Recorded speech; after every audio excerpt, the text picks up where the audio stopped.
ഇപ്പോൾ ഓൾറെഡി GCCയിൽ കുറച്ച് വർഷങ്ങളായിട്ട് സെറ്റിൽ ചെയ്തിരിക്കുന്ന നഴ്സസിന് ചിലപ്പോൾ ഓസ്ട്രേലിയ പോലുള്ള കൺട്രിയിലേക്ക് മൈഗ്രേറ്റ് ചെയ്യണം എന്ന് ആഗ്രഹം ഉണ്ടാവും. പക്ഷേ അതിനവർക്ക് കുറേയേറെ ക്ലാരിഫിക്കേഷൻസിൻ്റെ ആവശ്യം ഉണ്ടാവും. അപ്പോൾ അതുകൊണ്ടാണ് നമ്മൾ ഇങ്ങനെ ഒരു വീഡിയോ ചെയ്യുന്നത്. ആദ്യം തന്നെ ഒരു നഴ്സ് മൈഗ്രേറ്റ് ചെയ്യുമ്പോൾ ഫസ്റ്റ് പ്രിഫറൻസ് കൊടുക്കുന്നത് സാലറിക്കായിരിക്കും അല്ലേ?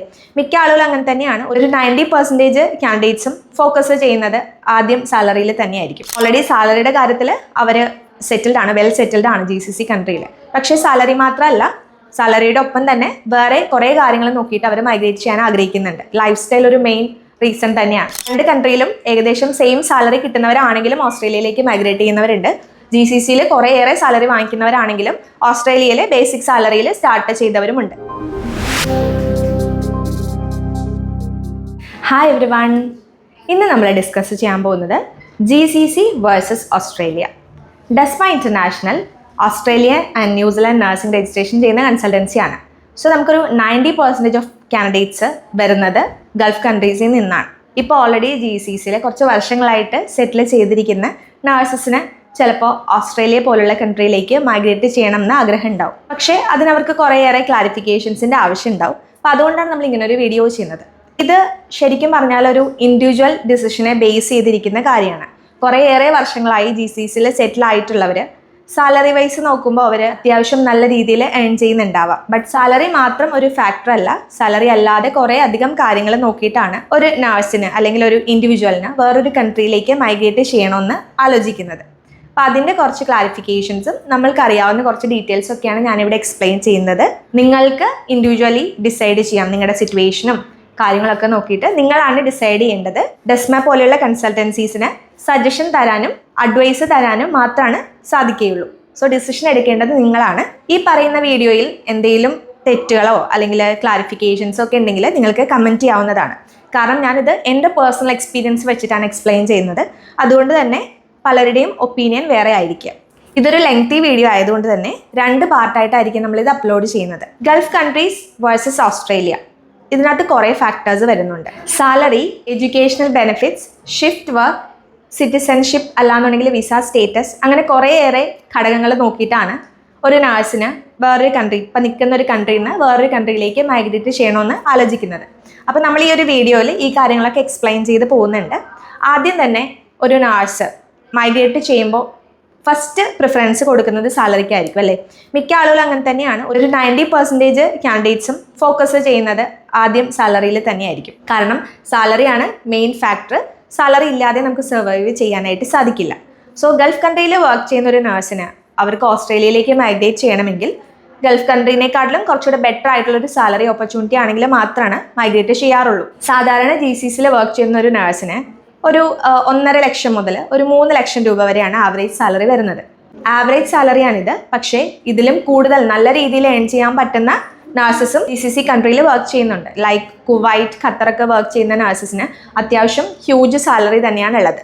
ഖത്തറിലെ നഴ്സിനെ എടുക്കുകയാണെങ്കിൽ പേഴ്സണലി എനിക്ക് അറിയാവുന്നവർക്ക് പോലും 5 to 6 lakhs മിനിമം സാലറി വരുന്നുണ്ട്. അല്ലെങ്കിൽ അതിൽ കൂടുതൽ സാലറി കിട്ടുന്ന നഴ്സസ് ഉണ്ട്. അപ്പോൾ അങ്ങനെയുള്ളവരുടെ പ്രൊഫൈൽ നമ്മൾ നോക്കുമ്പോൾ അവർ ഓസ്ട്രേലിയയിലേക്ക് മൈഗ്രേറ്റ് ചെയ്യാൻ ആഗ്രഹിക്കുന്നവരുണ്ട്. ഡെസ്മ ഇന്റർനാഷണൽ ത്രൂ പ്രോസസ് ചെയ്യുന്നവരുമുണ്ട്. ഇവരെന്തിനാണ് ഓസ്ട്രേലിയയിലേക്ക് മൈഗ്രേറ്റ് ചെയ്യുന്നത്?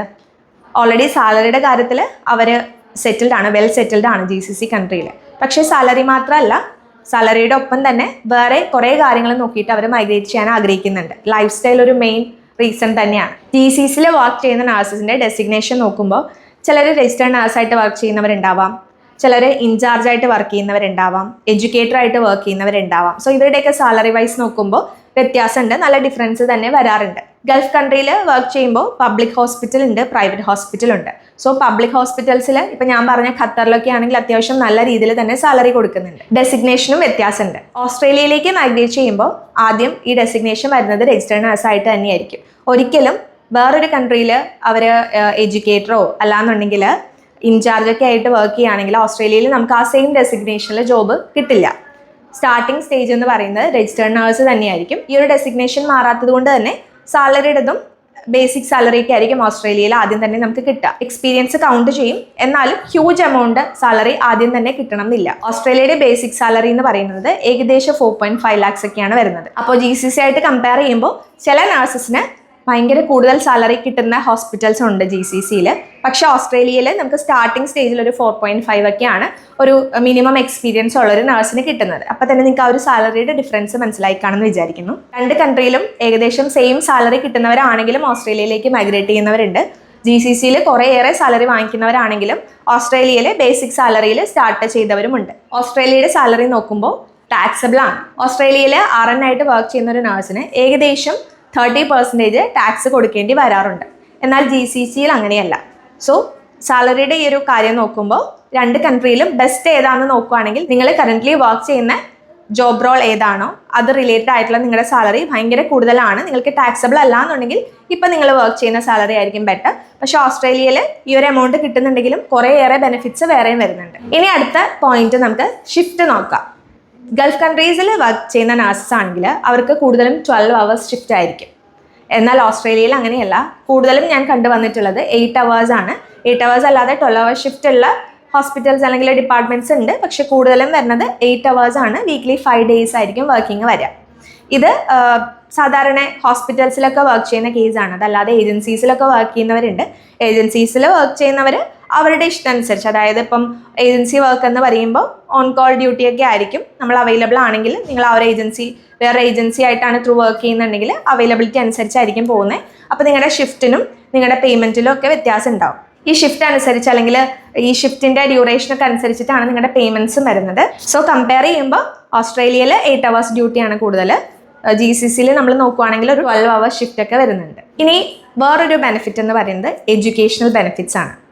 പലരും ഗൾഫ് കൺട്രീസിൽ വർക്ക് ചെയ്യുന്ന നഴ്സസ് കുറച്ച് അധികം വർഷങ്ങളായി GCCയിൽ സ്റ്റേ ചെയ്തിട്ടുണ്ടെങ്കിൽ നിങ്ങളുടെ കുട്ടികൾ വലുതായി അവരുടെ സ്റ്റഡീസിനൊക്കെ വേണ്ടിയിട്ട് നിങ്ങൾ അവരെ അയക്കുന്നത് ഇന്ത്യയിലേക്കായിരിക്കും അല്ലേ.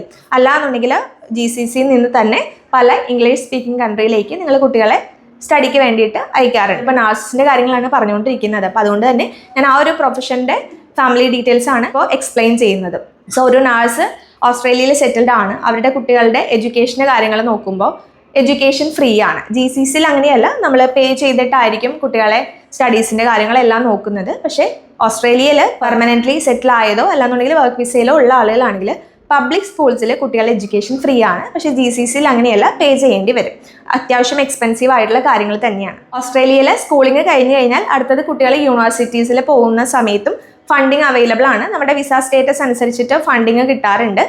GCCയിൽ അങ്ങനെയല്ല, നമ്മൾ എന്താണോ ആ യൂണിവേഴ്സിറ്റിയുടെ ഫീസ് അത് തന്നെ പേ ചെയ്യേണ്ടതുണ്ട്. സോ ഈ രണ്ട് കൺട്രി നോക്കുമ്പോൾ എഡ്യൂക്കേഷണൽ ബെനിഫിറ്റ്സ് ഏറ്റവും കൂടുതൽ പ്രൊവൈഡ് ചെയ്യുന്നത് ഓസ്ട്രേലിയ തന്നെയാണ്. കുട്ടികളുടെ എഡ്യൂക്കേഷനും ബെറ്റർ ആയിട്ട് വരുന്നതും ഓസ്ട്രേലിയ തന്നെയാണ്. ഇത്ര ബെനിഫിറ്റ്സ് ഒക്കെ ഉള്ളതുകൊണ്ട് തന്നെ അധികം എക്സ്പെൻസീവ് ആയിട്ട് വരുന്നില്ല.